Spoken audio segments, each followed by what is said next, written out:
My parents forbade me from college, called me useless and kicked me out. 15 years later, they begged me for help, but my cold reply shattered their world. The words echoed through our upscale suburban home as my mother threw my college acceptance letter in my face. NYU for finance? What a waste of money.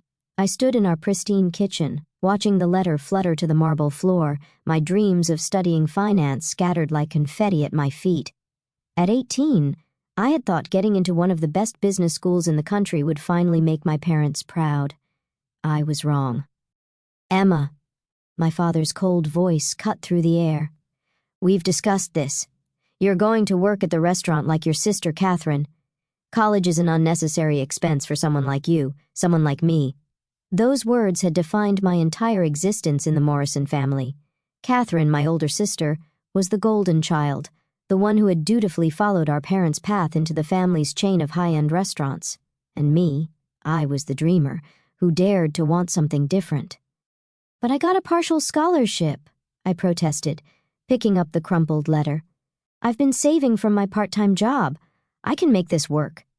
My mother laughed, that sharp, dismissive sound I'd grown to hate. Your little bookkeeping job at that tiny bank? Please. Catherine made more in tips last month than you make in a year. What they didn't know was that my little bookkeeping job at First Metro Bank had taught me more about finance than they could imagine. While they saw me filing papers and answering phones, I was absorbing everything about banking, investments, and the power of money. I'm going, I said quietly but firmly, whether you support me or not. My father's face turned that dangerous shade of red I knew too well. If you walk out that door, don't expect any help from us, ever. Richard. My mother touched his arm, her voice suddenly honey-sweet and poisonous. Maybe we're approaching this wrong. Emma, darling, think about it. Catherine is already managing 2 restaurants. In a few years, she could be running the whole chain. But you, what can you do with a finance degree? I looked at them both. Really looked at them. My mother in her designer clothes, my father with his expensive watch, both so sure they knew what was best for everyone. They'd built their restaurant empire from nothing, true, but they'd stopped growing, stopped learning, stopped seeing possibilities beyond their own narrow view of success. I can build something of my own, I answered. The slap came so fast I didn't see it coming. My mother's hand left a stinging impression on my cheek. Ungrateful child, she said, after everything we've given you. Given me? I touched my burning face. What exactly have you given me, except constant criticism and comparisons to Catherine? Get out! My mother screamed, her perfectly maintained facade cracking completely. If you're so sure you can make it on your own, then go. Don't come crawling back when you fail. My father stood silent, his face stone. Behind him, I saw Catherine in the doorway, watching with a mixture of shock and smug satisfaction. I walked upstairs to my room, pulled out the bag I had packed weeks ago, just in case this day came, and grabbed the small lockbox where I had been storing my savings. 4 years of working every spare hour, saving every penny, preparing for this moment. When I came back downstairs, my mother was crying dramatically, while my father comforted her. Catherine still stood in the doorway, now openly smirking. You'll regret this, she said softly as I passed. Nobody makes it without family backing them up. I paused at the front door, looking back at my so-called family one last time. You're wrong, and someday I'll prove it. That night, I checked into a small hotel near the bank where I worked. My manager, Mr. Harrison, had always seen something in me that my family missed. When I told him what happened, he didn't hesitate. The bank has a program, he said, for promising employees who want to further their education, full tuition reimbursement in exchange for working here during school and 2 years after graduation. Are you interested? Was I interested? It was better than anything I had hoped for. Yes, I said firmly, I'm very interested. What my family didn't know, what they had never bothered to learn, was that I had already been taking online finance courses through the bank's training program. I had certifications in investment banking, risk management, and financial analysis. My little bookkeeping job had given me access to a world of knowledge they couldn't imagine.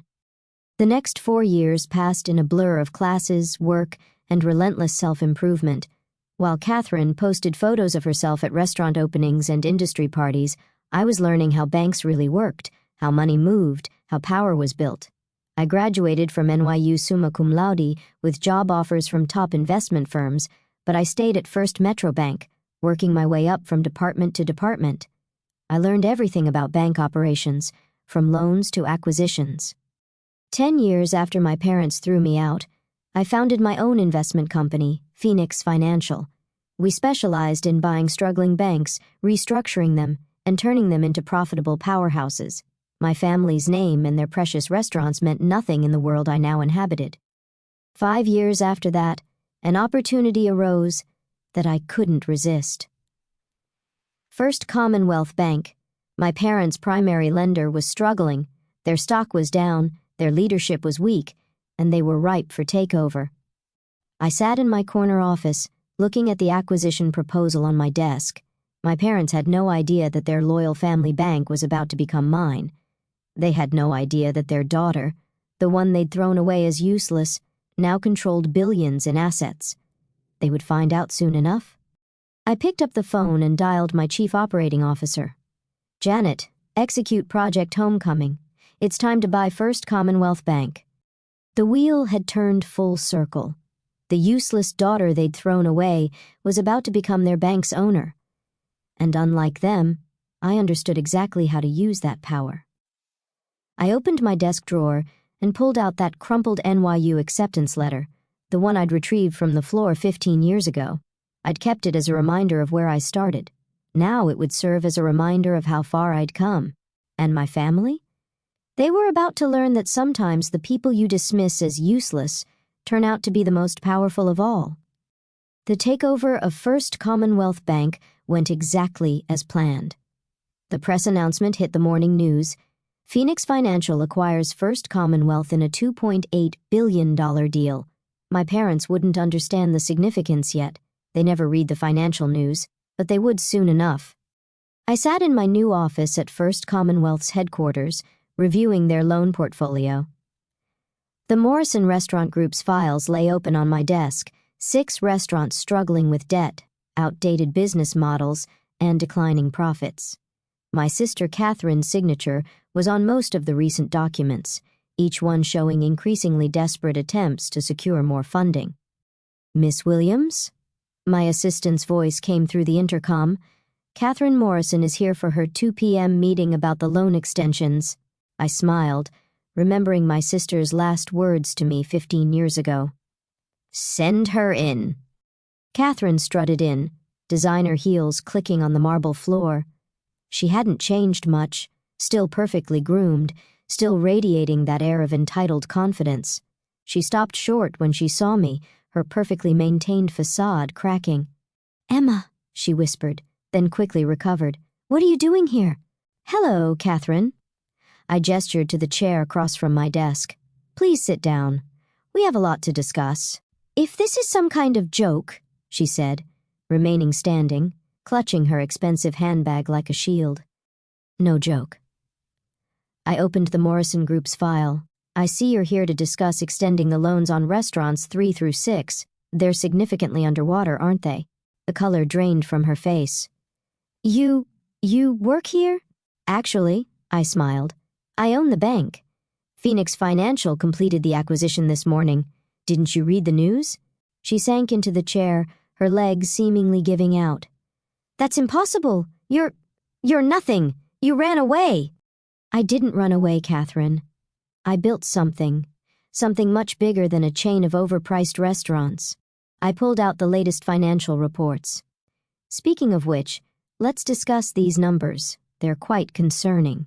"These meetings are supposed to be with Mr. Anderson," she protested weakly. "Mr. Anderson retired this morning. All major loan decisions now go through me." I studied my sister's face as the reality of her situation sank in. "You're 3 months behind on payments for 4 locations. Your revenue is down 40% year over year." I pulled out another document. "And you've been hiding losses from our loan officers. That's fraud, Catherine. She straightened in her chair, trying to summon her old arrogance. You wouldn't dare call in our loans. We're family. Family? I laughed softly. Isn't that what you said the night I left? Nobody makes it without family backing them up. Well, I did make it, and now your family's financial future depends on my decisions. I'll tell Mom and Dad, she threatened. They won't stand for this. Please do. I handed her a business card. In fact, I'd like all of you to come to a meeting tomorrow at 9 a.m. We need to discuss the future of the Morrison Restaurant Group. Catherine stood up, shaking with rage. You planned this. All these years you were just waiting for revenge. No, Catherine. I built an empire while you were coasting on our parents' success. The fact that I now control your loans? That's just poetic justice. After she stormed out, I called my assistant. Janet, when my parents arrive tomorrow, have security bring them directly to the boardroom. I think it's time for a proper family reunion. That evening, my phone exploded with messages. Catherine had clearly run straight to our parents. Mom, how dare you? After everything we did for you. Dad, this is unacceptable. We'll take our business elsewhere. Catherine, you'll regret this. Nobody treats us this way. I didn't respond to any of them. Instead, I reviewed the restructuring plan I'd prepared for their restaurants. They had two choices: accept my terms and save their business, or refuse and lose everything. The next morning, I dressed carefully in a Tom Ford suit that cost more than 3 months of Catherine's salary. The boardroom windows offered a sweeping view of the city, my city now in many ways. At exactly 9 a.m., the doors opened. My parents walked in, followed by Catherine. They stopped short when they saw me standing at the head of the table. Good morning, I said calmly. Please sit down. Emma, my father's voice shook with barely controlled rage. What is the meaning of this? This, I gestured to the documents laid out before each place, is a meeting to discuss the future of your company, your very troubled company. We'll take our business to another bank, my mother snapped. With your credit history? Your fraudulent reporting? I picked up a file. No bank in the city will touch you, especially after I filed these discrepancy reports with the regulatory board. Catherine went pale. She knew exactly what those reports contained. Every fake number, every hidden loss, every lie she'd told to keep the loans flowing. You wouldn't, she whispered. Try me. I sat down and opened the main proposal. However, I'm prepared to offer you a deal, one that will save your restaurants and your reputation. My father's face had turned that dangerous shade of red again. You think you can blackmail us? Your own family? Blackmail? I raised an eyebrow. No, I'm offering you a business solution, the same kind I've offered to dozens of other failing companies. The fact that you're my family doesn't change the numbers. I pushed copies of the proposal across the table. Phoenix Financial will assume control of 51% of the Morrison Restaurant Group. We'll inject new capital, modernize your operations, and restructure your debt. In return, you'll step down from day-to-day management. Step down? My mother's voice rose to a shriek. This is our company! Not anymore, I replied calmly. Right now, it's a failing company drowning in debt. I'm offering you a chance to save what's left. Catherine was frantically flipping through the proposal. This would make you our boss. Yes, I agreed. Ironic, isn't it? The useless daughter you kicked out now controls your financial future. My father stood up so quickly his chair fell backward. You ungrateful little... Careful, I cut him off. Remember where you are. Remember who owns this building, this bank, and soon, your restaurants. He froze, finally seeing me clearly. Not as his disappointing younger daughter, but as the powerful executive I'd become. Why? My mother asked, tears streaming down her face. Why do this to us? I stood up slowly, placed my hands on the table. Because 15 years ago, you threw me away like I was nothing. You were so sure I would fail without your support. Instead, I built something greater than anything you could imagine. I walked to the window, looked out at the city. Your choice is simple. Accept my offer and save your legacy, or refuse and lose everything. You have until the end of business today to decide. You can't do this, Catherine protested weakly. I turned back to them, smiled coldly. I already have. The papers are drawn up. The board is waiting for your response. The only question is whether you're smart enough to take the deal. As they sat there, staring at the documents that would change everything, I thought about that night 15 years ago, about the daughter they'd thrown away as useless, about how power shifts when you least expect it. One more thing, I added as I walked to the door. When you make your decision, remember this. I learned everything I know about business by watching you. The only difference is, I learned from your mistakes instead of repeating them. I left them there, surrounded by papers that proved just how far their useless daughter had come. The wheel had turned full circle, and now they had to choose, accept my authority, or lose everything they built. Either way, I had already won. They signed the papers at 4:59 p.m. I watched from my office as my father's hand trembled slightly, signing away control of the empire he'd built. My mother dabbed her eyes with an expensive handkerchief while Catherine stared blankly at the wall, her perfect world completely shattered. Congratulations, my lawyer said smoothly, gathering the documents. Phoenix Financial is now the majority owner of the Morrison Restaurant Group. What happens now? My father asked, his voice hollow. I stood up from behind my desk. Now we save your company whether you like it or not. The next few weeks were a whirlwind of changes.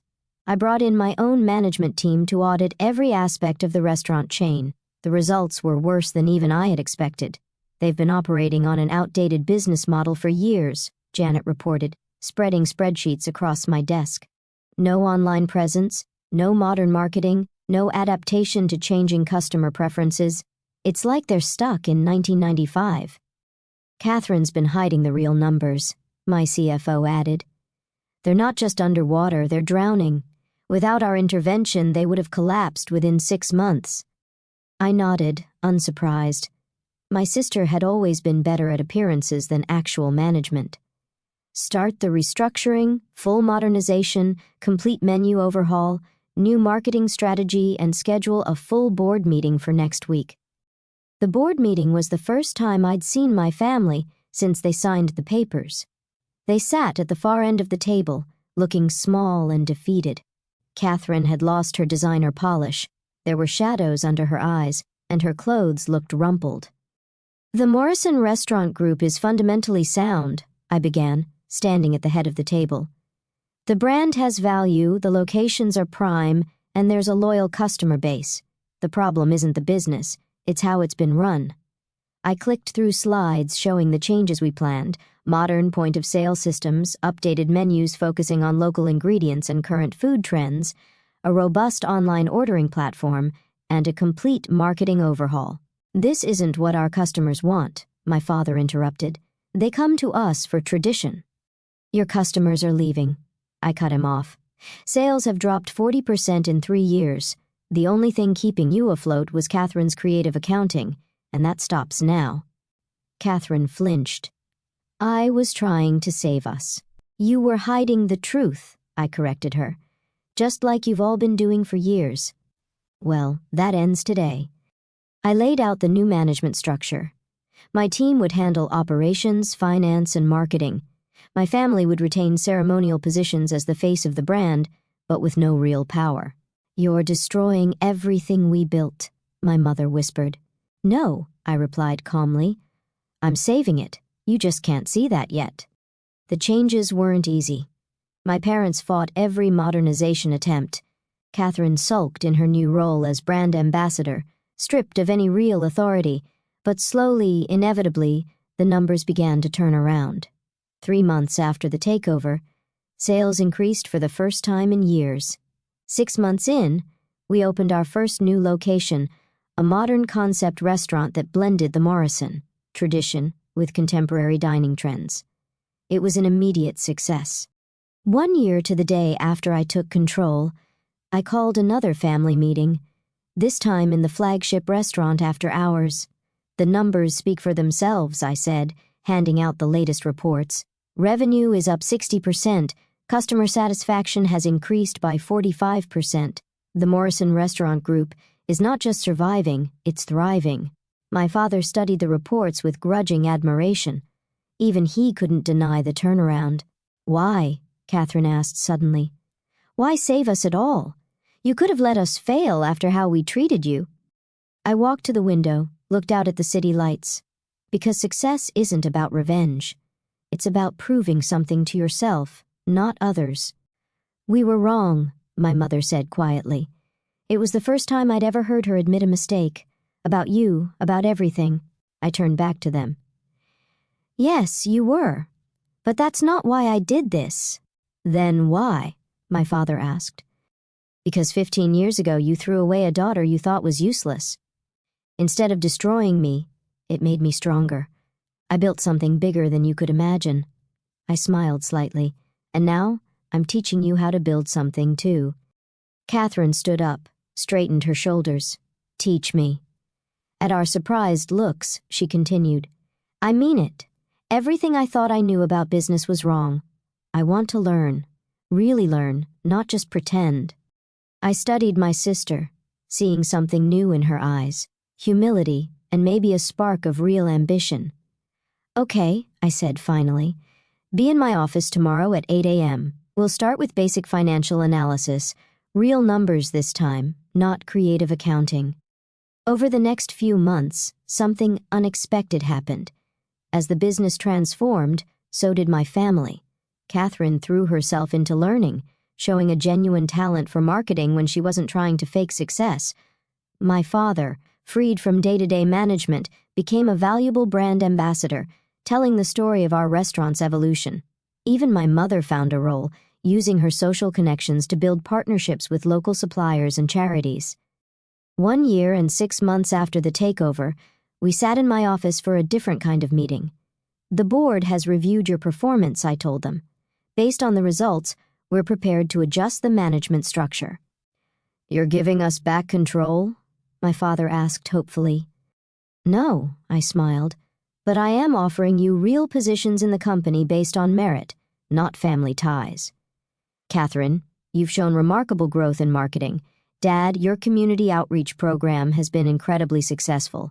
Mom, your supplier relations program has cut our costs by 15%. I handed them each a folder. These are your new contracts, real positions, real responsibilities, real accountability. Your choice if you want to accept them. They opened the folders silently. Catherine's eyes widened at her new title, Vice President of Brand Development. Why now? She asked. Because you've earned it, I replied simply. Not because you're family, but because you've proven you can add value to this company. That's something I had to learn the hard way. My father looked up from his contract. We were so wrong about you, about everything. Yes, I agreed, but being wrong isn't the end. It's what you learn from it that matters. I stood up, walked to my window. The same window where I'd stood the day I took control of their company. 15 years ago, you kicked out a daughter you thought was useless. Today, that daughter is offering you a chance to be part of something bigger than yourselves. The question is, are you ready to learn? They signed the contracts without hesitation, not out of desperation this time, but with a new understanding of what it means to earn success. The useless daughter they'd thrown away had become not just their savior, but their teacher. And maybe that was the greatest revenge of all, not destroying them, but showing them a better way to build something lasting. The family that had once cast me out now looked to me for leadership. The sister who had mocked my ambitions now learned at my side. The parents who had dismissed my dreams now saw them become reality. Sometimes, success isn't about proving others wrong. Sometimes, it's about being strong enough to show them how to be better.